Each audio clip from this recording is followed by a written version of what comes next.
Hola, buenas noches. Estoy aquí, es domingo a 6:30 hora de Colorado y decidí contarles otros cuentos de los maya y azteca para poder terminar con los maya y los azteca y llegar al cuento y la presentación del 5 de mayo, que ya se llega el miércoles, creo, y seguiré con más según el tiempo permita. Ayer les enseñé poquito les mencioné a Quetzalcoatl, el, el serpiente emplumado, que es uno de los dioses de los aztecas, que tiene su templo en Teotihuacán, allí en el mismo lugar donde está el pirámide del Sol y la Luna. Entonces tengo este libro que está escrito en inglés.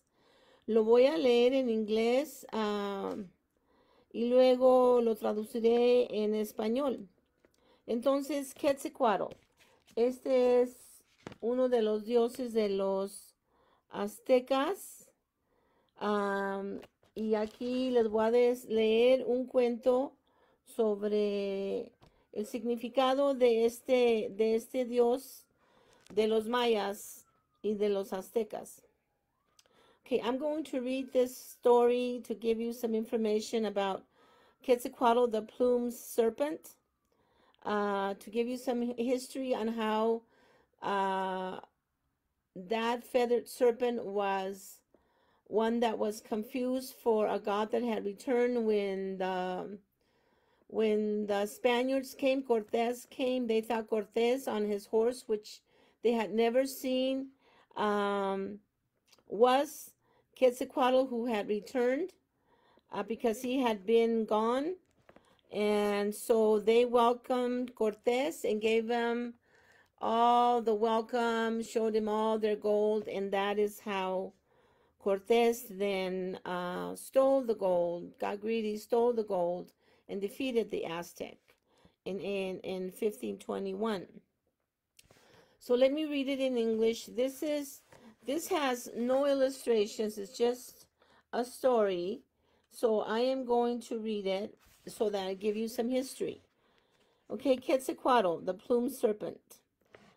In the beginning, the universe was empty, void of wind and rain, life and light. A profound silence prevailed, circling the dark planets like a smothering blanket. No movement slid through the perpetual night, and no waves lashed upon the shores, for there was no moon or sun to tempt and guide the movement of the seas. After eons and eons, there appeared on the 13th heaven a divine male force called Tonatiuh, and his female counterpart, Tonatiuh. There on the outermost heavens of infinity, they united and brought forth four sons to whom they assigned the awesome task of creating all the other gods and the creatures of the earth, the water, and the air. The first son was named Red Sincalipoca because of his color. The second son, god of night, was born totally black and was called Tezcatlipoca the Black. And the third son, destined to become the favorite god of the Mexican tribe, was white and ruled the wind and life. His name was Quetzalcoatl. The fourth son, Omid was the smallest of the gods, and was a king of the bones, for he was born with no flesh and was indeed a skeleton, known as the blue god. So these are folk tales from Mexico. So not all of it is true. It's just what people believe, and it's a folk tale, a little bit of legend. And so some people believe some of this and some don't. These four sons of the great heavenly forces divided the universe. each ruling one-fourth as prescribed by the cardinal directions. The red god sat in the east where the in later centuries the blazing sun rose from over the rim of the earth. The north was controlled by the black god. The king of the bones watched over the universe from the south, while Quetzalcoatl tended the western sector. For 600 years the gods were quiet, thinking, until they convened at the center of the universe to share the fruits of their meditation. We must, the oldest said, create good laws that must be obeyed, and we must bring order to the cosmos. I hereby appoint my two brothers, the white god and the blue god, to do these things. Tezcatlipoco, god of the night, on hearing the choice of the eldest brother, was furious and swore his revenge. Why, he growled, was I not selected to do these things? I was not selected to do these things. Why must I remain in the darkness of the north? I will see that all the good things created by my brothers will suffer because I am powerful. So there's a little bit of sibling rivalry. Taking a mighty breath, the black god turned himself into a tiger, whose spotted skin shone in the night like stars.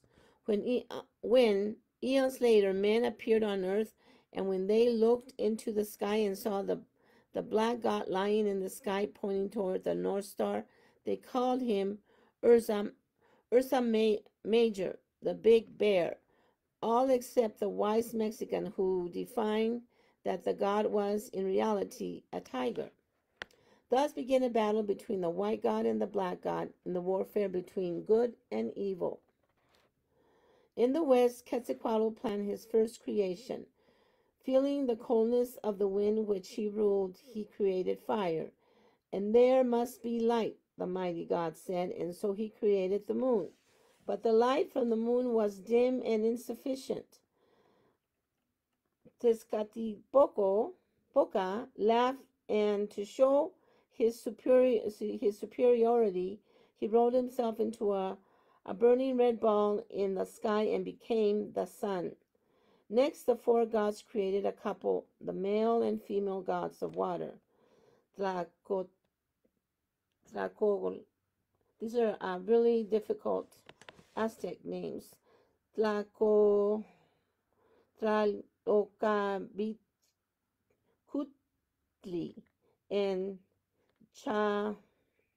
Chalchihuitlicu, and into the water they placed the enormous alligator which became land and whose spiny ridges can still be seen as mountains. This was the period of the first sun, and to celebrate its glory, the gods created a race of giants. The giants built no homes, tilled no land. These gargantuans roared over the back of the alligator, eating the fruit from the trees and the roots from the ground. Although Tezcatlipoca warmed the earth with his fiery rays, the god of the north was still at odds with the god of the west. Quetzalcoatl, in a wrathful mood, summoned the wind at his side, and with a mighty blow he struck his brother down from the sky into the waters below.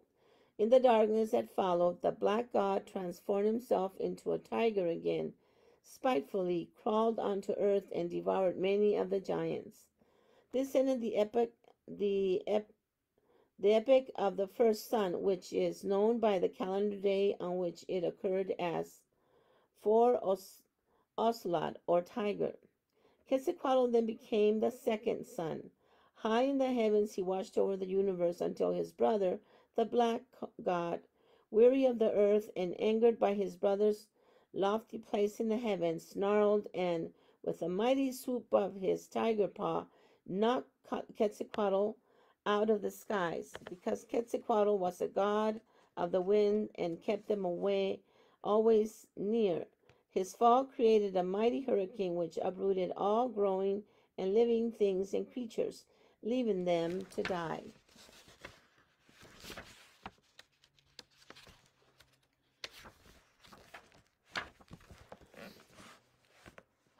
few remaining giants. Let me see. The few remaining giants who managed to escape hungered, shrank, and became monkeys. The day when the black gods Tezcatlipoca swept Quetzalcoatl out of the sky and the earth was devastated by hurricanes is called Forewind. On the 13th heaven, the procreators of the fourth major god were angry and the constant battle between their white sun and their black sun. They were angry with them always fighting. This must stop, they said. Let us take the power from their hands. Let us create Tlaloc, the god of rain and heavenly fire. This shall be the sun which will warm and light the universe. Quetzalcoatl was infuriated that a minor god was appointed to be the sun. To show his anger, he remained upon earth greater fire than Tlaloc had power to create. He opened the earth, and fire spewed out of the back of the alligator. Meteors came out of the sky and pierced the soil. Pumice covered the land, and sulfur fumes choked all living things. The few humans being who survived were transformed into birds in order to escape the Holocaust. The end of the third sun came on the day of the forerain. Quetzalcoatl then selected Chalchihuatlicue, she of the jade green skirt, to be the fourth sun in the creation of the universe. This goddess ruled the heavens, giving glorious light for 312 days, according to the Aztec calendar, until the god of night, who still controlled the earth, made her cry. Her tears came down so fast, and there were so many that earth was covered by the great deluge. The few human survivors became fish. This was the end of the fourth sun. When the vast waters covered the earth, Quetzalcoatl, the white god, and Tezcatlipoca, and the black god, vying for honors to keep the earth alive, met again. There was no sun, darkness prevailed. The universe was filled with moisture, mist, and fog. But together they lifted the earth out of the miasma and held it in their four hands. All the gods, the major and the minor, met in Teotihuacan in order to find a way to create light. A rich god gave gifts of precious metal, while a poor one gave moss from the trees and thorns, maguey thorns, red with the blood from the tongue and ears which he had pierced. After 4 days of fasting, it was time for one of the gods to become the new sun.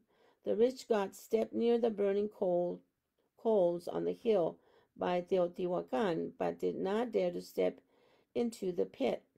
The poor god, still bleeding from his wounds, leaped into the burning flames, and there was a giant roar and the sound of joy from the 13th heaven. The poor god was flung into the sky to become the sun, which we see now in the sky. Not to be shown as a crowd, the rich god also flung himself into the burning pit and was slowly consumed.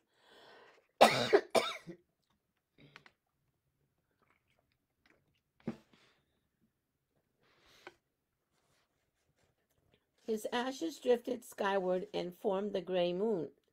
With the sun and the moon in their proper places, the reluctant, changeable moon, following the example of the unhesitating, unerring sun, Quetzalcoatl began his mission to create new men and women. The god of life took bones given to him by his brother, the blue god from the south, to Tamochan, the source of all tribes, and there a goddess ground them on stone while the bones were as fine as sand.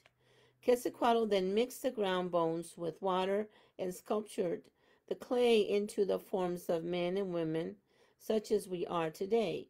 but there was no life in his figure because they had no blood.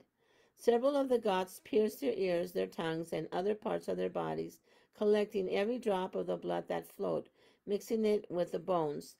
The mankind breathed and became alive. Quetzalcoatl, pleased with the lovely people whom he had brought, realized that his creation needed to be fed. There was a red ant. There was a red ant. There was a red ant told him a rare treasure under a hill. It was a small thing, a kernel of corn. Here's a little bit of the connection to the the the Quetzalcoatl, the corn god. Remember, Quetzalcoatl listened and was grateful. Let me follow you, Red Ant, he said. I will come back and go under the hill with you. Thus it was that benevolent Quetzalcoatl followed in the path of a humble ant in order to give the people corn. From the ant community, he also learned industry and taught it to the new human beings. The ants taught the great god how to fashion houses and how to live together. And this Quetzalcoatl also spoke into the ears of whom he had fashioned. Later, Quetzalcoatl taught his people the fine art of making clothing, tiles, how to build great pyramids, and how to fashion beautiful art from the things the universe provided. And so, in gratitude for the goodness of the god, the Toltecs and the Aztecs named him Quetzalcoatl, the serpent with plumes like the magnificent Quetzal bird, which is iridescent green body and long graceful tail streamers.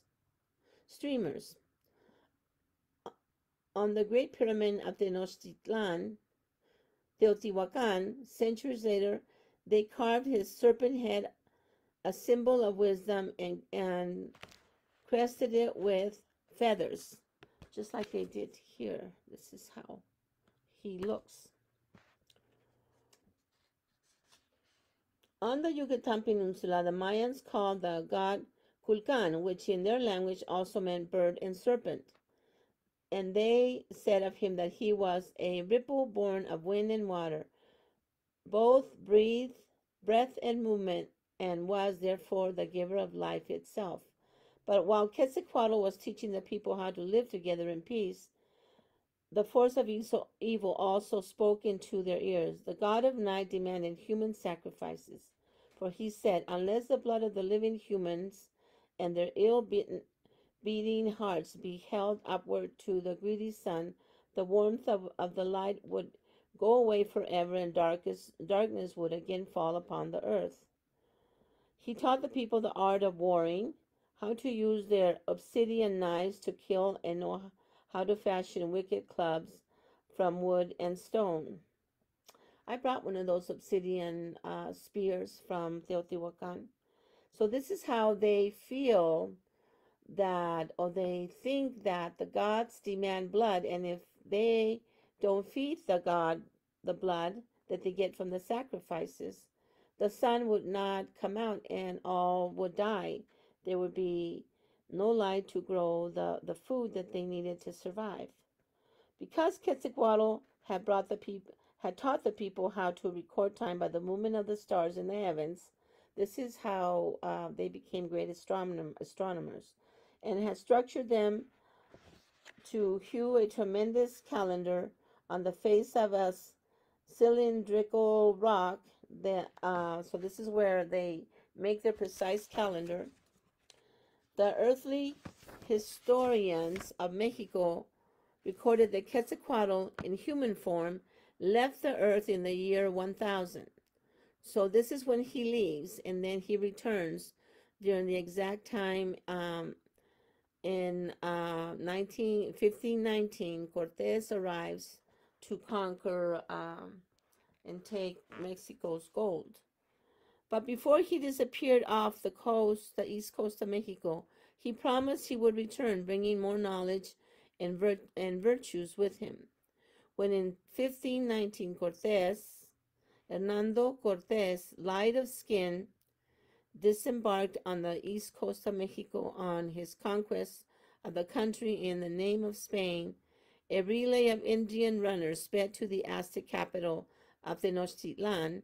The runners told Montezuma II, emperor of the empire, that Quetzalcoatl had returned.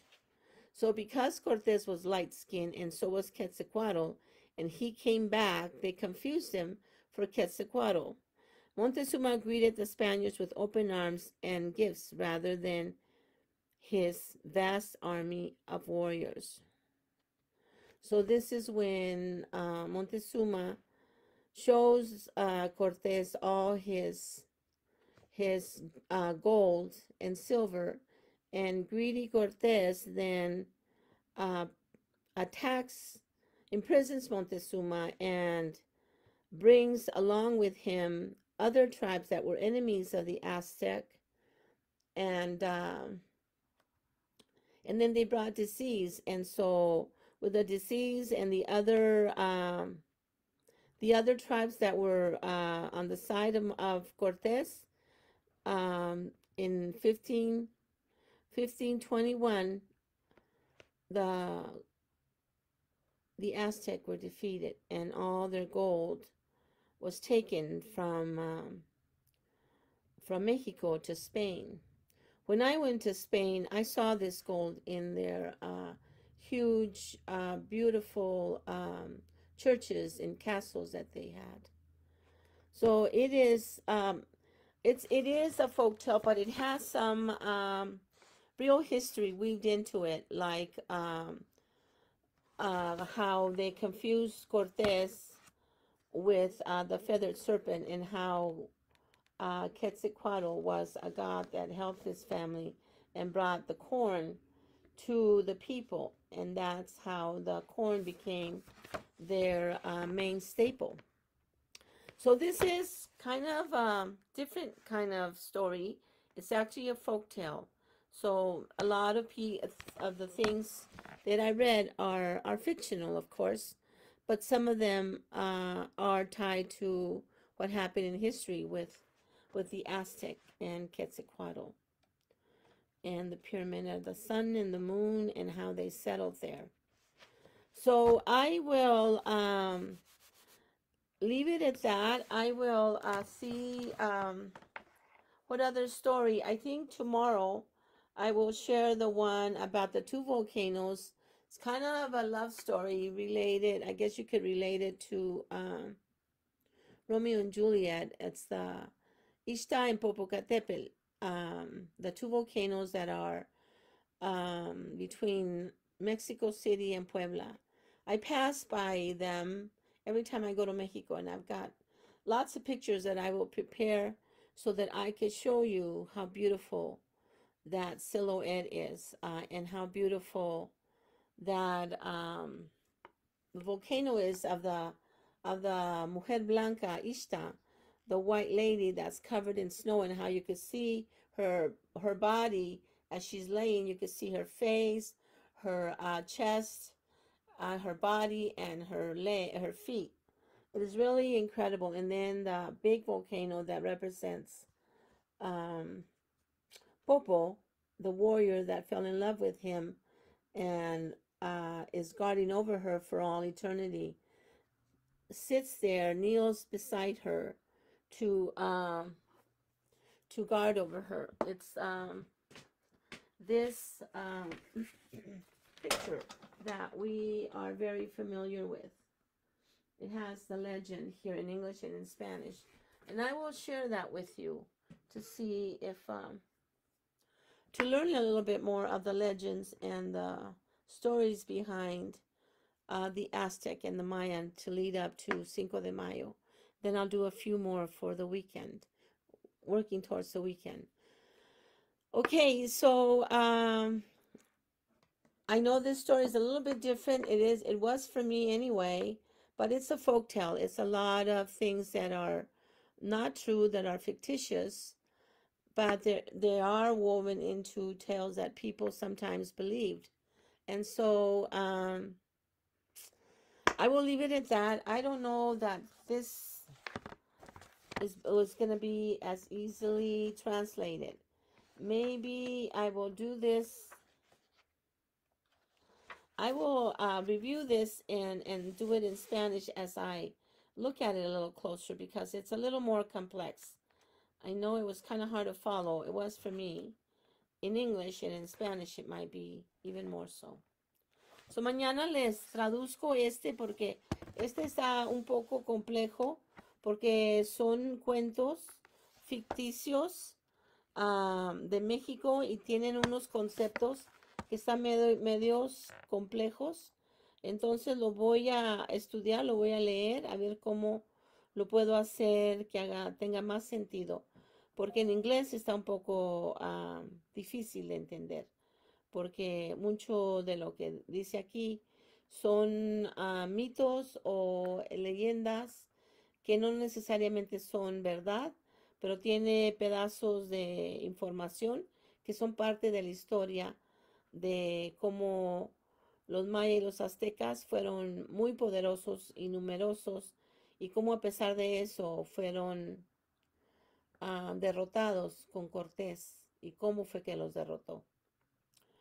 Bueno, los dejo. Buenas noches. Mañana voy a seguir con los cuentos toda la semana para decirles los cuentos que tengo de compartir para esta semana de que vamos a estar en 5 de mayo.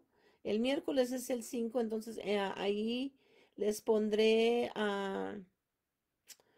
una presentación del 5 para que sepan qué pasó y cómo fue que Puebla le ganó al ejército de Francia a pesar de que los franceses tenían más,